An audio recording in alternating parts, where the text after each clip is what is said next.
बहुत दिनों पहले की बात है। एक गांव के पास विशाल बरगद का पेड़ था। उस पेड़ पर बहुत सारा कौवा घोंसला बनाकर रहते थे। उनमें से दो घमंडी कौवे भी रहते थे। उनमें से एक का नाम था लाली और दूसरे का नाम था मीली। दोनों हर वक्त एक दूसरे को नीचा दिखाने में लगे रहते थे। एक दिन दोनों में घोंसला बनाने के जगह को लेकर झगड़ा शुरू हो गई।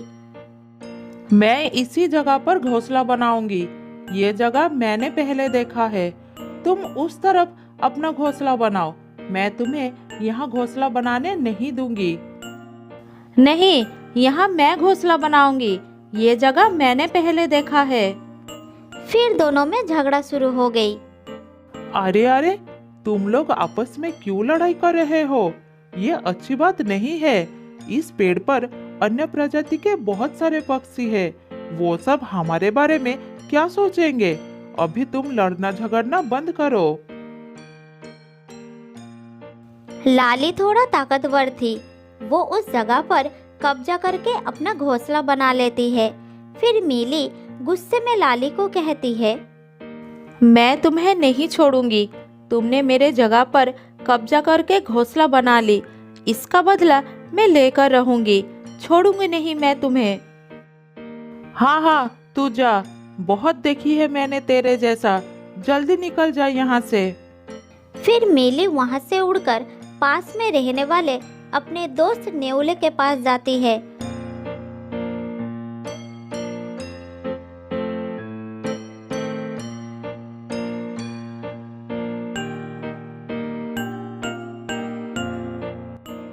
और उसे पूरी कहानी बताती है और उसे मदद मांगती है।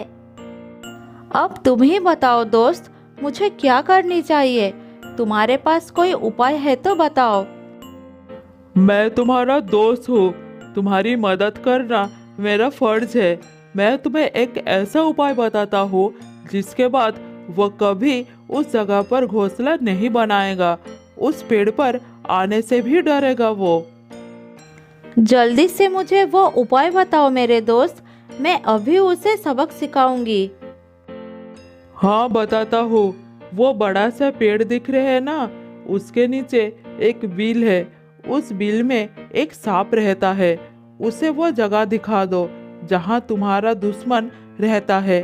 उसके बाद तुम कुछ नहीं करना, सिर्फ देखते रहना। धन्यवाद दोस्त, तुमने तो गजब उपाय निकाला है। अभी अभी तो मेरे दुश्मन ने ताजे ताजे अंडे दिए हैं। सांप को उसके अंडे बहुत पसंद आएंगे। फिर मीली उड़कर उस बिल के पास जाती है।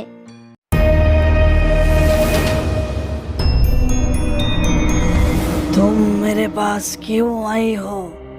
तुम्हें मुझसे क्या काम है? हाँ हाँ, मैं आपके लिए एक अच्छी खबर लाई हूँ जिसे सुनकर आप बहुत खुश हो जाएंगे। क्या आप सुनना चाहेंगे वो खुश खबर? खुश खबर? मेरे लिए? क्या है वो खुश खबर? जरा खुलकर बताओ। वो बरगद के पेड़ देख रहे हो? उस पर एक घोंसला है जिसमें कई अंडे हैं।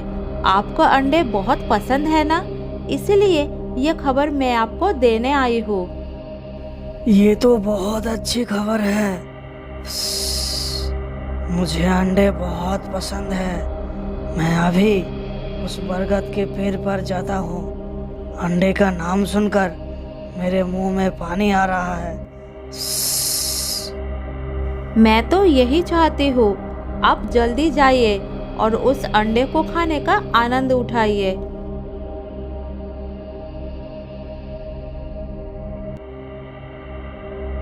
फिर सांप बरगद के पेड़ के पास गया और सीधा ऊपर चढ़ गया। सांप ने घोंसले के पास जाकर देखा कि लाली अपने अंडों को लेकर बैठी है। सांप को अचानक देखकर डर गई और दूसरी डाल पर जाकर बैठ गई और शोर मचाने लगी।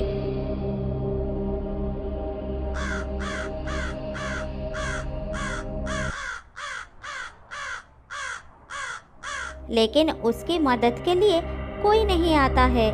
फिर वो सांप से विनती करने लगी।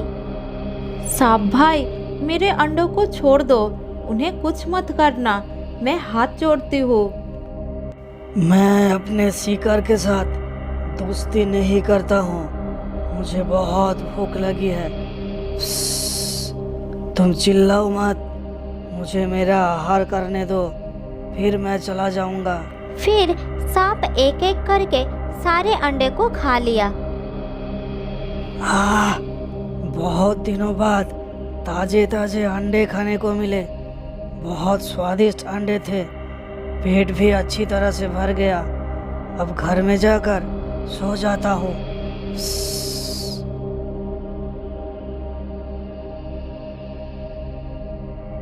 फिर सांप धीरे धीरे पेड़ से उतरकर अपने बिल में चला गया।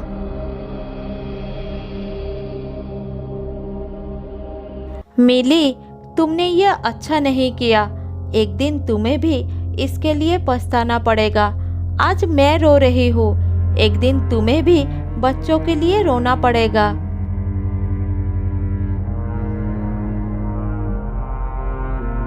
दुखी लाली उस जगह को छोड़कर चली जाती है। फिर मिली उस जगह पर अपना घोंसला बनाकर खुशी खुशी रहने लगता है।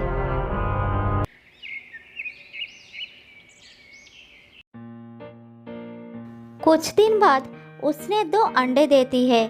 उधर सांप को कुछ दिनों से कोई शिकार नहीं मिलता है, जिससे वो परेशान हो जाता है। बहुत तेज भूख लग गई है, कई दिनों से कुछ खाने को नहीं मिला। अब क्या करूं, कुछ समझ में नहीं आ रहा है। अरे मैं भी कितना बुद्धू हूँ, क्यों ना उसी बरगद के पेड़ पर जाकर भोजन की तलाश करूं।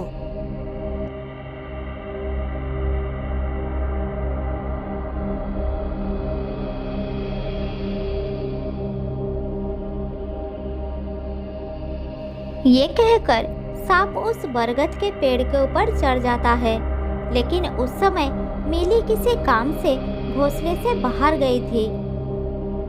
अरे मजा आ गया, आज फिर अंडे का स्वाद मिलेगा।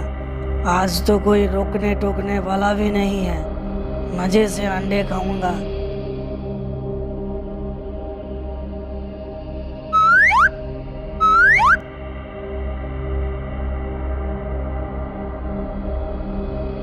सांप एक एक करके सारे अंडे खाकर अपने बिल में चला जाता है।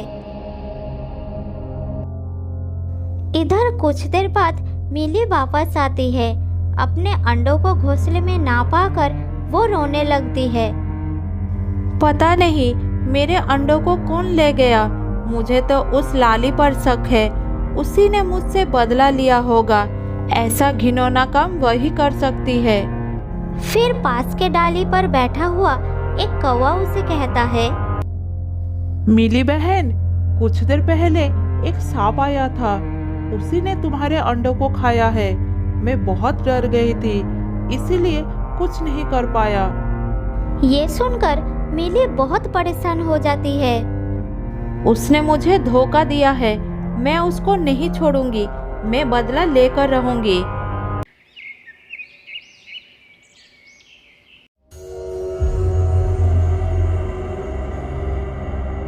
इस तरह जब भी सांप को भूख लगता है तब वो बरगद के पेड़ पर पहुंच जाता और सभी घोंसलों की तलाश करता था। जहां भी उसे अंडे चूजे मिल जाते थे वो खा जाता था। सांप के इस रवैये से उस पेड़ पर रहने वाले सभी कौवे बहुत परेशान हो जाते हैं। फिर एक दिन सभी कौवे आपस में बैठक बुलाई। लाली और मिली की लड़ाई में हम सारे पीस रहे हैं। आखिर हमारी गलती क्या है? उन दोनों के लिए दुष्ट सांप ने हमारे अंडों को भी नहीं छोड़ते। हाँ, ये तो होना ही है। अगर आपस में लड़ाई हो जाए तो दूसरा उसका फायदा उठाता ही है। ठीक है, जो हुआ सो हुआ। अब आगे क्या किया जाए ये सोचो। मुझे माफ कर दो, मुझसे गलती हो गई। आगे ऐसा बिल्कुल नहीं करूँगी। मुझे भी माफ कर दो। मैंने गुस्से में गलत कदम उठा लिया, जिसके कारण हम सबको नुकसान उठाना पड़ रहे हैं। उस दुष्ट को सबक सिखाने के लिए मैं कुछ भी करूँगी। अब अफसोस करने का वक्त नहीं है। हम सबको मिलकर उस सांप को सबक सिखाने का उपाय ढूंढना होगा, नहीं तो हम सब मुसीबत में पड़ जाएंगे। उस सांप ने मुझे भी धोखा दिया है। उसने मेरे अंडों को खा लिया। इसका बदला मैं उससे जरूर लूंगी। तुम्हारे पास उसे सबक सिखाने का कोई उपाय है तो बताओ, वरना वो सब बहुत खतरनाक है। हम उससे लड़ाई में जीत नहीं सकेंगे। मेरे पास एक उपाय है। इसी उपाय से मैं उसका काम तमाम कर दूंगी। फिर मिली सबको उसकी योजना के बारे में बताती है। उसके बाद वो खुद सांप के पास जाती है।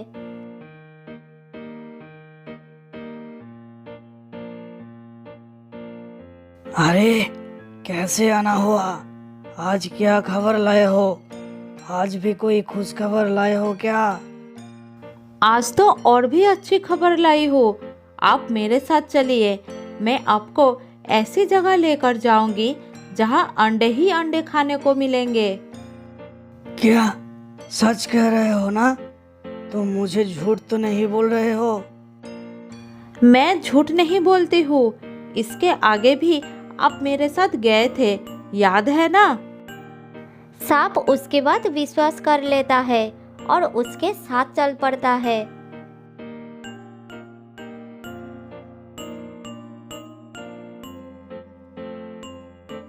मिली उसे लेकर नेउले के ठिकाने पर ले जाती है और फिर आवाज लगाती है।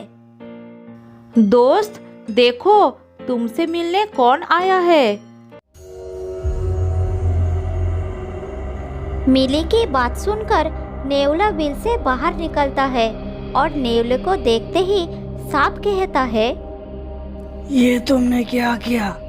तुमने मुझे धोखा दिया। ये तुमने अच्छा नहीं किया। तुमने भी मेरे साथ धोखा किया है। तुमने मेरे अंडों को खाया है। अब तुम यहाँ से बचकर नहीं जा सकते। मैं बहुत दिनों से तुम्हारी तलाश कर रहा था। आज मौका मिला है, नहीं छोड़ूंगा। अगर तुम आगे बढ़ोगे तो मैं तुम्हें डस लूंगा। आगे मत बढ़ना। मैं तुम्हें अपना भोजन बनाऊंगा। तुम मेरे हाथ से जा नहीं सकते। मैं तुम्हें ऐसा नहीं करने दूंगा। अगर मेरे पास आने की कोशिश करोगे तो मैं तुम्हें खत्म कर दूंगा। अच्छा, तू मुझे खत्म करेगा? तो ये ले, खत्म कर मुझे। ये कहकर नेउला सांप के ऊपर झपट पड़ता है और सांप के गर्दन को पकड़ लेता है। मुझे छोड़ दो मुझे। मैं आगे ऐसा नहीं करूंगा। इस जगह को छोड़कर कहीं और चला जाऊंगा। मुझे छोड़ दो। नेउला सांप की बात पर ध्यान नहीं दिया, उसे मारकर खा गया।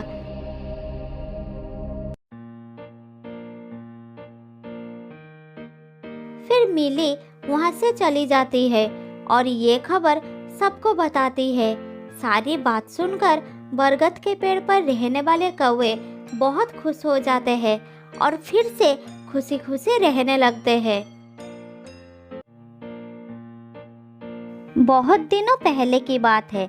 शांतिपुर में एक बहुत बड़ा जंगल था। उस जंगल में मिनी नाम का एक हिरनी अपने 2 बच्चों के साथ रहा करती थी।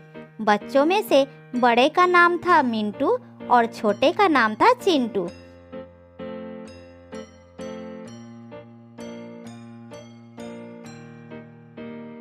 मिनी अपने बच्चों को बहुत प्यार करती थी और बड़े ही लाड प्यार से उनका पालन पोषण करती थी। वो उन्हें अच्छे अच्छे भोजन भी लाकर दिया करती थी।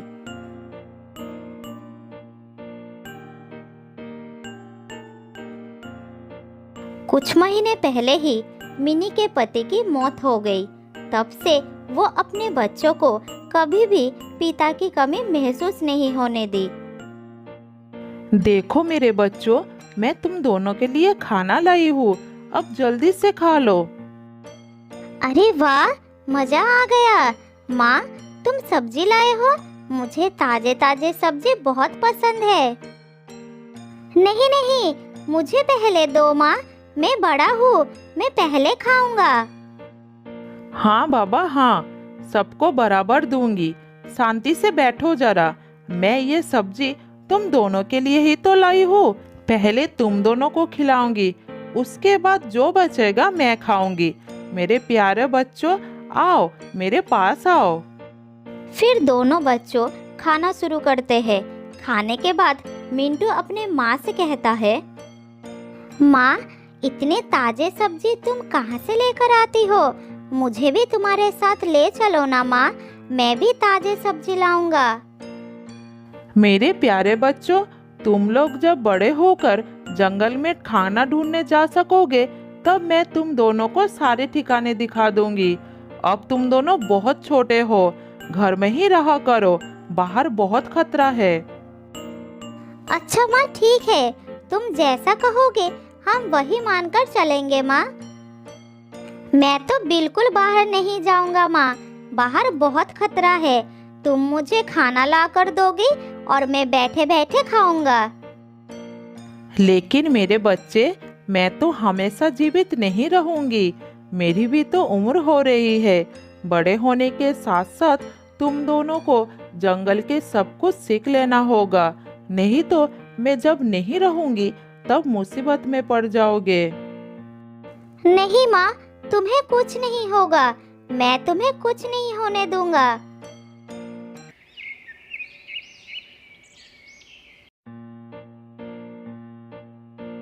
इस तरह समय बीतता गया और समय बीतने के साथ साथ मिंटू और चिंटू बड़े होने लगे। मेरे प्यारे बच्चों, तुम दोनों अब बड़े हो गए हो, इसलिए मैं चाहती हूँ कि तुम दोनों मेरे साथ चलकर भोजन की तलाश करना सीखो, जंगल के नियम के बारे में जानो, जिससे तुम लोग खुद से अपना भोजन ढूंढकर अपना पेट भर सको। हाँ हाँ माँ, मैं तो कब से जाने के लिए तैयार हूँ, मुझे अभी ले चलो माँ। मैं इस घर के बाहर कभी नहीं गया हूँ, मुझे जंगल देखने का बहुत मन कर रहा है माँ। जंगल कैसा दिखता है मुझे बिल्कुल नहीं मालूम। नहीं माँ, मैं नहीं जाऊंगा, मेरी तबीयत ठीक नहीं लग रही है, तुम दोनों जाओ।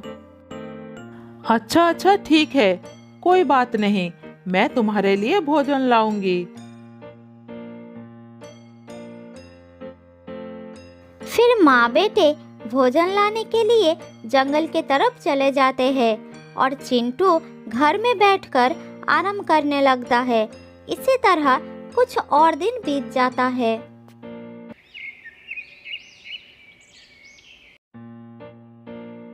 चिंटू को इसी तरह बिना हाथ पैर चलाए भोजन मिलने लगा, जिससे वो और भी आलसी हो गया। बाद में जब उसकी माँ उसे जंगल में जाने के लिए कहती थी, तो वो कुछ न कुछ बहाना बना देता था। बेटा चिंटू, क्या आज तुम मेरे साथ चलोगे?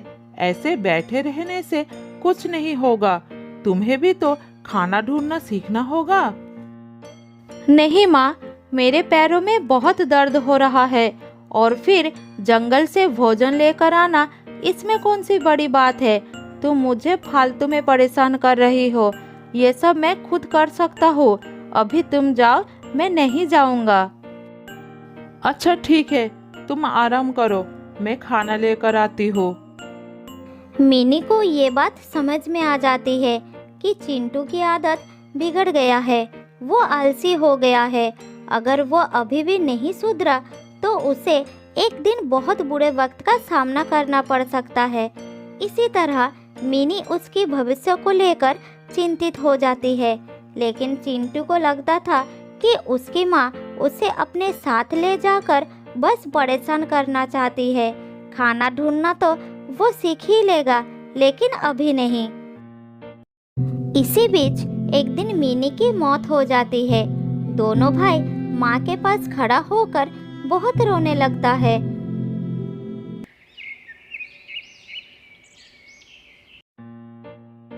अगले दिन मिंटू अपने भाई को कहता है, देखो भाई, अब हमारी माँ नहीं रही। अब हमें खुद से सारा काम करना पड़ेगा। मैं अकेला सब कुछ नहीं संभाल सकता। अरे तुम तो मेरे भाई हो ना, तुम्हारे रहते मुझे किस बात की चिंता है। तुम बहुत बहादुर हो, तुम सब कुछ संभाल सकते हो। हाँ, तुम्हारी बात बिल्कुल ठीक है, लेकिन हमें अपना जीवन जीने के लिए अपने पैरों पर खड़ा होना बहुत जरूरी है। मैं कब तक तुम्हारा साथ दूंगा? तुम्हें अपना काम खुद करना होगा। अरे भैया, ज्यादा ज्ञान मत दो। जंगल से मेरे खाने के लिए कुछ भोजन लाते हो तो तुम इसीलिए अपने आप को बड़ा महान समझने लगे हो। मिंटू को अपने भाई की बात सुनकर बहुत दुख होता है, लेकिन वो उसका साथ नहीं छोड़ पाता, उसके साथ ही रहने लगता है। इधर चिंटू अपने भाई के बातों को अनसुना कर उसी पर आश्रित होकर मजे करने लगता है। अरे चिंटू, कहाँ हो? ये देखो, आज मैं तुम्हारे लिए गाजर लेकर आया हूँ। जल्दी खाओ, गाजर बहुत ही स्वादिष्ट है। फिर चिंटू अपने भाई के लाए हुए गाजर खाने लगता है।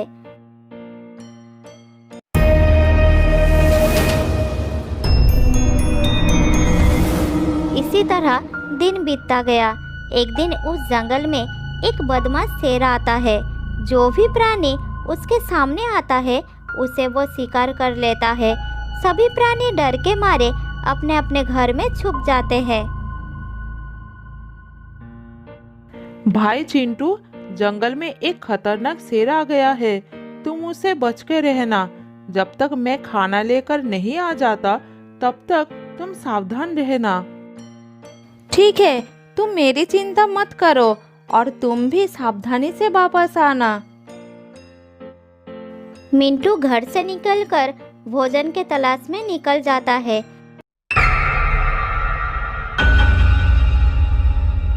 तभी वो शेर उसका पीछा करता है। मिंटू शेर को देखकर दौड़ने लगता है।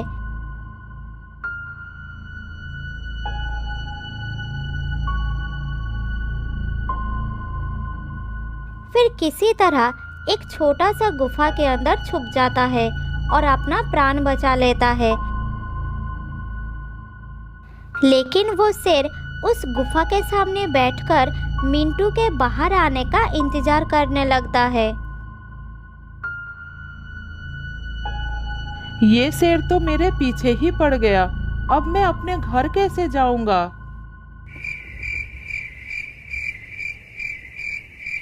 इसी तरह रात हो जाती है, लेकिन शेर वहाँ से नहीं हटता, जिस कारण मिंटू अपने घर नहीं जा पाता।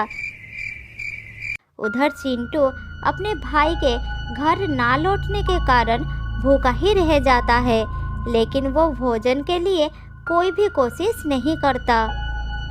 पता नहीं मेरे भाई को क्या हो गया। कहीं ऐसा तो नहीं वो जानबूझकर आज वापस नहीं आया। मैं सुबह से भूखा हूँ, अब क्या करूँ? बहुत भूख लगी है। चिंटू पूरी रात ही भूखा रहता है।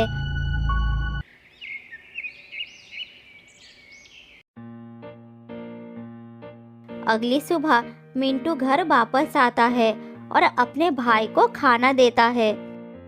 भैया, तुम्हारी वजह से मुझे पूरी रात भूखा ही रहना पड़ा। कहाँ थे तुम? तुम तो भूखे रहे, मेरी तो जान ही खतरे में थी। बहुत मुश्किल से अपना जान बचाया। अच्छा, ऐसा क्या हुआ तुम्हारे साथ? मिंटू अपने भाई को सारी बात बताता है। फिर उसे कहता है, इसलिए तो कहता हूँ तुम खुद से कुछ काम कर लिया करो, जिससे जरूरत पड़ने पर बुरे समय का सामना कर सको, नहीं तो मुसीबत में पड़ोगे। अच्छा ठीक है, ठीक है।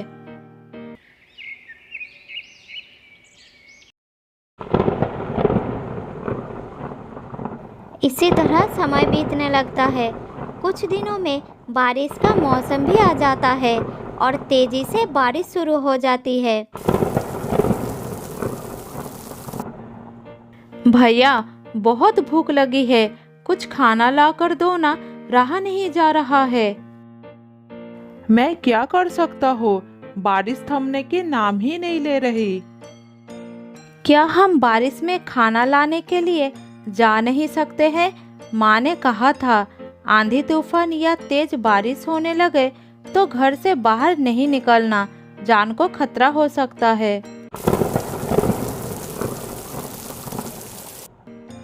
दोनों भाई भूखे प्यासे बारिश रुकने का इंतजार करने लगते हैं। दिन ढलकर रात हो जाती है, लेकिन बारिश लगातार होती रहती है। सुबह होने पर वो देखती है कि जंगल में बान आ गया है और ऊपर से बारिश भी नहीं रुकती। हे भगवान, जंगल में बान आ गई है, अब क्या करूं? भूखे भाई का हाल देखकर मिंटू से रहा नहीं जाता और वो खाने के तलाश में जाने लगता है। तुम अपना ख्याल रखना, मैं खाने की तलाश में जा रहा हूँ। मैं भी तुम्हारे साथ चलूंगा भाई, मैं तुम्हें अकेले नहीं जाने दूंगा। नहीं, अभी नहीं, बाहर बहुत खतरा है, बारिश भी हो रही है, मैं जल्द ही कुछ खाना लेकर आ जाऊंगा। मिंटू खाना लाने के लिए चला जाता है और चिंटू घर पर भाई के लौटने का इंतजार करता है। बहुत समय बाद भी मिंटू वापस नहीं लौटता।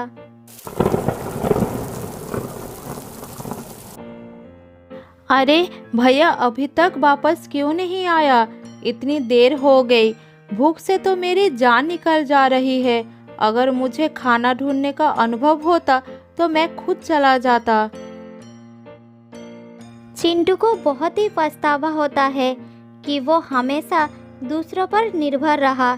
उसने कभी भी किसी चीज को पाने की कोशिश नहीं की, जिसके कारण आज वो संकट में फंसा हुआ है। कुछ दिनों से लगातार भूखे प्यासे रहने से चिंटू की हालत बहुत खराब हो जाता है। फिर एक रात उसे भूखे सोना पड़ता है, लेकिन चिंटू के लिए उस रात के बाद अगली सुबह नहीं होती। वो हमेशा के लिए सो जाता है। तो दोस्तों, इस कहानी से हमें ये सीखने को मिलता है कि हमें कभी भी दूसरों पर आश्रित नहीं रहना चाहिए।